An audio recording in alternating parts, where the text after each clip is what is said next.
અને વતનમાં આવ્યા ને દાઢી ભાઈ શહેરો આખો બદલી ગયેલો ને ગામ કાંઈ ઓળખે નહીં.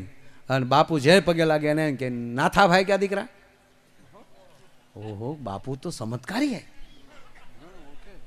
अरे बेटा नाथा भाई नहीं, नाथा भाई का पिता पूंजा भाई, पूंजा भाई का पिता पाला भाई सौरा की सामने की दिल्ली में रहता था. अरे बापू घर. अरे तेरी मासी त्राही चलती थी, कोई साधु ब्राह्मण को दीक्षा नहीं देती थी, भिक्षा भिक्षा का नाम ज नहीं है.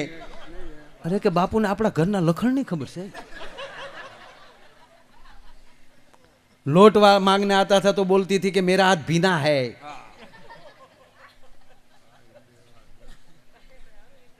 एक कुकड़ी बहन का दिख रहा है ना. गाम गोथो खाई गयो साहब.